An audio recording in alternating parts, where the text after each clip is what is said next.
Welcome to Gospel Tangents, the best source for Mormon history, science, and theology. I'm Rick Bennett. I'm excited to continue our conversation with Evangelist Deb Luce of the Community of Christ. We're going to talk about her ordination as a pastor in the same branch or congregation that didn't like the ordination of women back in 1984, and how they reacted to her calling now to lead the congregation. We'll also talk about her calling as an evangelist, or as what LDS would think of as a patriarch, and how she does evangelist blessings. So it'll be a fun conversation. You won't want to miss it. Check it out. So that was 91. Uh-huh. And then when I was called to the office of elder, probably around 96, and I served as pastor a couple years, and going around doing preaching and things like that, sometimes leading classes if we had classes on various stuff, or teaching some of the temple school courses. And You teach the temple school courses in your own congregation? you can, yeah. Oh, okay. Different people, you take courses to become a facilitator. Oh, okay. And then you can have other groups that you teach. So you can kind of help train up Yeah. future pastors in your Yeah. congregation, that sort of Yeah. thing. Okay. Yeah. So you were the pastor in 1996, Yeah, around that I think it was. and no pushback that you're a woman. No. By then, it was. All the people conservatives had left. Well, no, I don't know about that, but it was more accepted. All of the bugs had kind of been worked out, and people were figuring out that It's not the end of the world. It's not the end of the world, and there are some blessings to be had by this, and we need to let God out of His box, and Mm-hmm. But yeah, it was pretty amazing. I always enjoy coming to World Conference, getting out in the mission centers, meeting people. You have to see the world. I don't see a lot of the world, but I do in our church. I try to get out. I go to visit different congregations, and we weren't shy. We go to different states and go to different congregations, Minnesota and Wisconsin. We even went to Canada one weekend. We spent 14 hours driving to Canada to go to a retreat, to spend 16 hours at the retreat, to drive 14 hours back home. People thought we were nuts, but it was just so exciting to meet different people. Now, we should talk about mission centers, because we don't use that terminology in the LDS church, and it's kind of like a stake, as LDS would be, only a lot larger. They're, I think, up to 50 congregations in a mission center. I think you said yours has 20. Ours used to have 25. 25. I think. But yeah, we're down to, I don't know, maybe. Because they used to be called districts, and then they became mission centers. Right. Is that right? Yeah. Mission centers are bigger than a district? Yeah, they right? kind of combined districts to form. They'd combine 2 or 3 districts to make a mission center.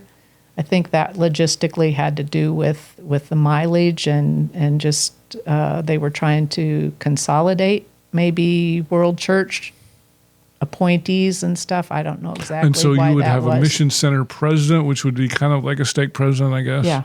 Okay. Yeah, one person over all that. And the districts used to belong to like a region, the North Central region, which is where I'm part of, and that's kind of the mid, United States, Minnesota and Iowa and Missouri and Illinois, parts of it, and we would all come together for annual meetings and stuff like that. And then when mission centers took place, we're still part of the North Central region, but we don't really have activities in the North Central region anymore.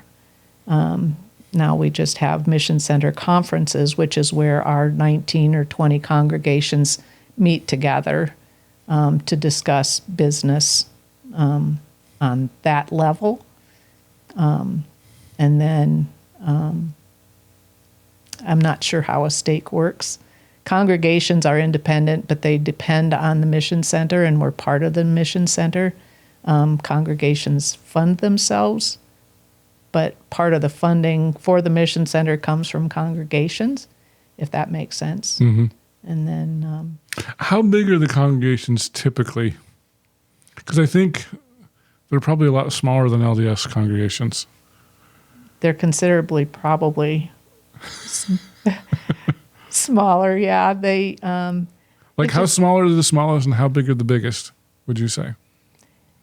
well, you have your membership, Mm-hmm. and then you have those who attend, Yeah. and there's a big Big difference. usually. As far as attending. Some congregations have 6 to 10 people attending. Some congregations have 25 to 50. So a just 50 kinda would be depends. considered pretty large? Yeah, that's a big crowd. Oh, really? Wow. Well, from where I'm at, here in Independence, I don't know. That might be really small, but I'm in Iowa, and I think the majority of our congregations in Iowa and Illinois are smaller congregations. Wow. Yeah. Unfortunately, we've seen congregations close. It's an aging church. The younger generation, kids. Of course, I say kids. My kids are 41 and 36, so it's not as. There's other things that compete. There's a lot of other things to distract people from their spiritual growth. And church isn't a priority right now for a lot of people, for whatever reason. Do you think it's culture war issues? Does that let a lot of people... Well, I think there's kind of two things. You've got the culture war issues, and then you've got kind of the liberal conservative split within the community of Christ. A lot of the conservatives have gone off to restoration branches, right? Yeah, I think so, which is unfortunate. I like Pat's book because he's trying to heal the breach, and World Conference and things like the Zoom meeting on Monday night. That's what we need more of. Yeah. We're all just people, and we need to stop getting so worked up over our differences of opinion and whether you agree with this or you don't agree with that. We just need to get along. Right. I totally agree with that. And, because one of the cool things, like Bill Shepard, he's a Strangite, he comes. There's a lot of restoration branches that come. Mm-hmm. Josh Gailey from the Bickertonite Church has come several times. And you're there. I come. Steve Pineacre's there Yeah. once in a while. Yeah. And so it's very... If you're into ecumenical, you need to come to this because... Absolutely. Yeah. Would you say the majority are still Community of Christ?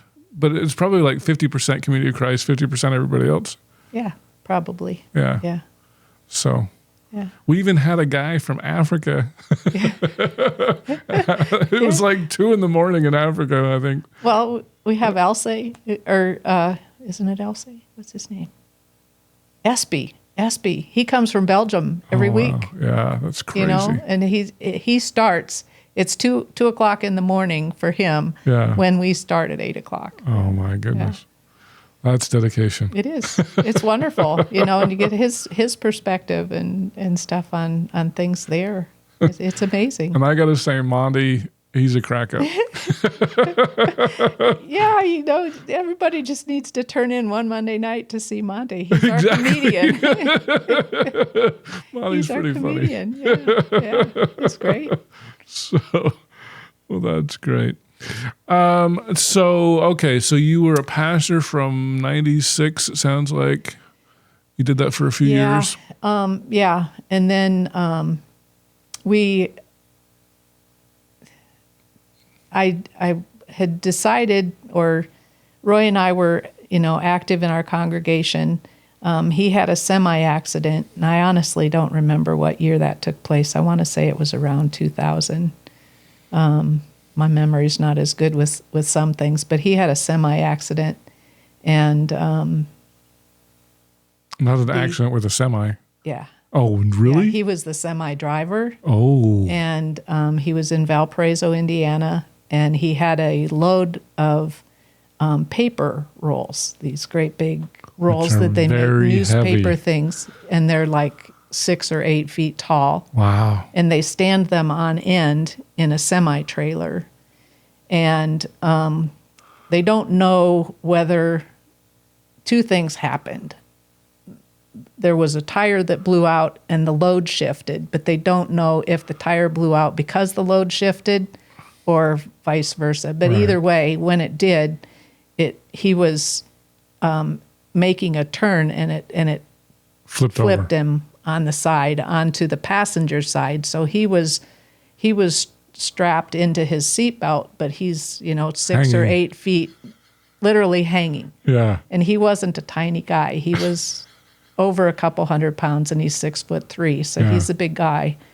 And a couple guys came and kicked the windshield out, and they were going to help him. And what they did was they cut the seatbelt out to help him to get him out. And when they cut the seatbelt, he fell, and he sustained a spiral whiplash on his spine. Oh, so not no. a front or back thing. It was a bad twist. Oh, that's terrible. And when the ambulance took him to the emergency room, for whatever reason, they just shot him with a bunch of morphine and had him sit in the waiting area and wait for me to drive 4.5 hours to get him. And it was on a Friday afternoon, and I drove him back home. We got home at 1:00 in the morning, and we went to the hospital in our local area because they wanted him to see a local doctor instead of taking care of him. And then we couldn't see a doctor on the weekend because they didn't have anybody to see him. And so by the time he was treated on Monday and got to see an orthopedic doctor, the doctor was furious because they said they literally should have transported him to a trauma center in Chicago to get treated. And so he sustained injuries that he never was able to recover from. So far as that, that's terrible. Yeah, thanks. With pain, chronic pain all the time. So, but it ended his career as a truck driver. So, but yeah, that was kind of one of the glitches in the plan that we weren't expecting.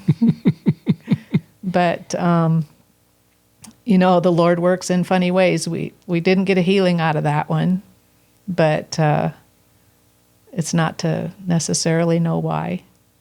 But so then we, at one point, it must have been about 2010, I was no longer serving as pastor. We were still active in congregations and doing work in the mission center, going around to congregations and speaking in congregations. And Roy worked with the Aaronic Ministries, trying to help mentor them and lead them.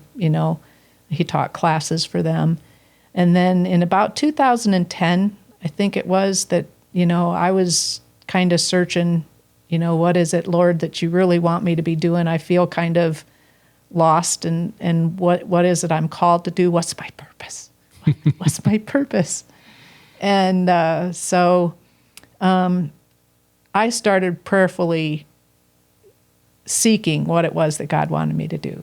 And I started thinking about the different people in my life who had impacted me, and the majority of people,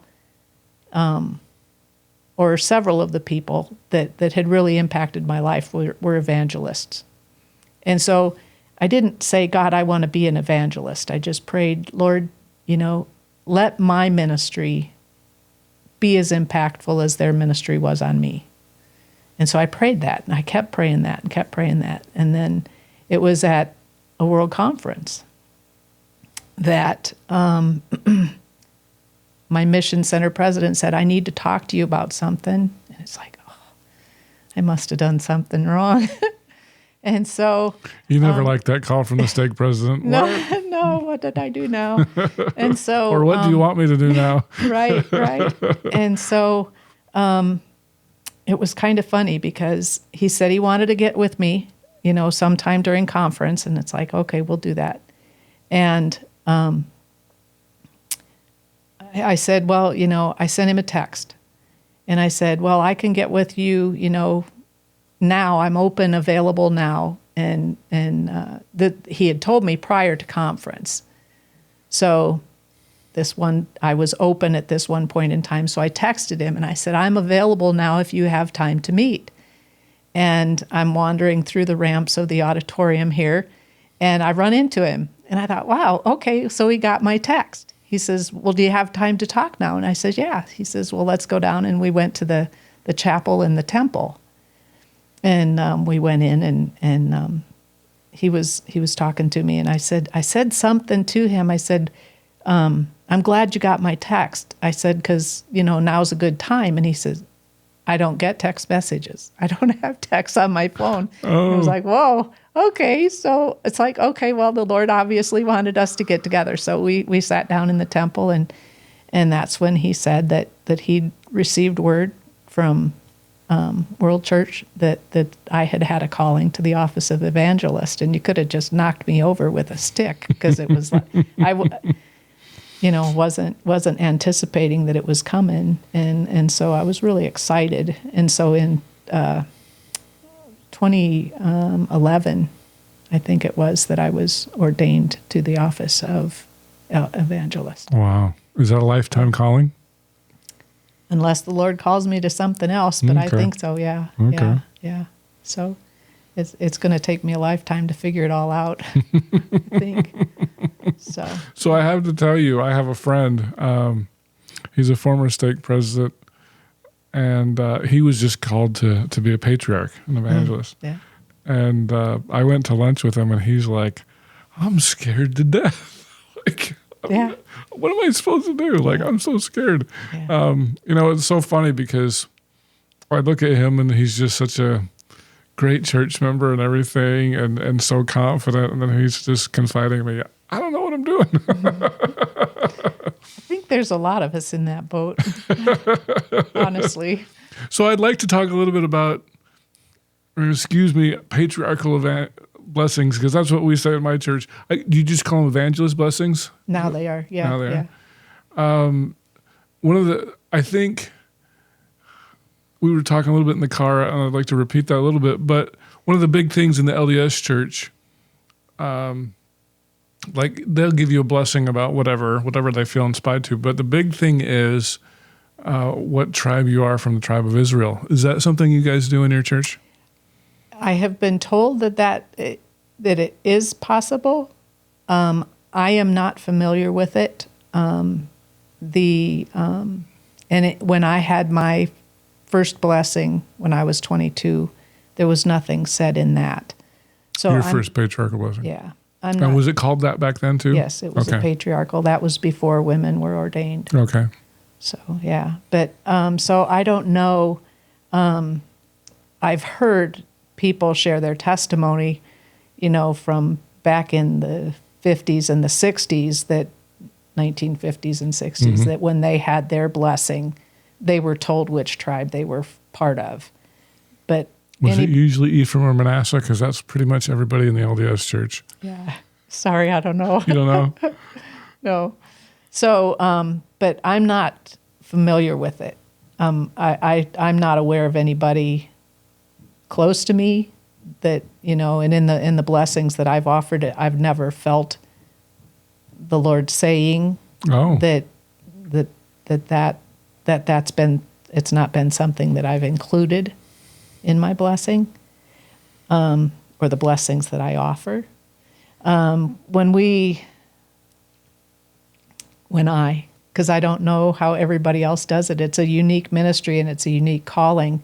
When I offer a person their blessing, it can be spontaneous, with the exception is like we talked about. We always record an official blessing. Mm-hmm. They're recorded, and then we type them out, and it's something that's given to a person for them to refer back to throughout their lives. I forgot where I was going with that thought. The recordings are done. You have two recorders, but in case one doesn't work. Yeah, right. And I've had that happen. The batteries quit in the one, and fortunately the other one was a plug-in one. Right. But I still have that problem with all my podcasts. All of a sudden I'm like, no, I don't have the sound. What happened? Yeah, I can relate to that. But and they can be spontaneous, but now I usually try to meet with the folks that I'm sharing with so that I can learn a little bit about them and why it is that they're coming at this point in time to seek a blessing from God, what's happening in their lives, what they're hoping to receive from the blessing. And then, it's a matter of prayerful consideration and scriptural study and listening, a lot of listening to what I feel God is wanting me to tell this person, whether it's affirmative or whether it's, affirming their gifts or sometimes a little bit of encouragement about doing something maybe differently than what they're currently doing. And then we just, we share together and we set a time. I've offered them in a church sanctuary. I've offered them outside, whatever the setting is that the person wants. Would you do it like in front of the congregation if that's what the person wanted? We could, I suppose. That doesn't happen very often, though. I don't believe that's the general way to do it. Okay. Not for a personal blessing. Yeah. Not to say with that us. it can't. Yeah, it's something that it's just the two people usually, and so. But it's a special time. I try to set up a worship area so that we're in sacred space and so that the Lord can speak to us both and we can worship. It's a worshipful experience. Yeah. And so, yeah, it's pretty cool. And how often do you do this, would you say? It just depends how often somebody comes or requests a blessing. Right. Which, again, it's kind of a matter of education at this point in time because the blessing isn't as promoted, maybe. People aren't as familiar with it. If people aren't aware of what the sacraments are, they're not going to partake of the sacraments or any of the sacraments, whether it's whatever they are. If you don't know about them, you can't benefit from them, and so it's a matter of re-educating and getting our people back into what our faith is and what's available for them. Now I know. I always like to just compare and contrast and sort of thing. Typically in the LDS Church,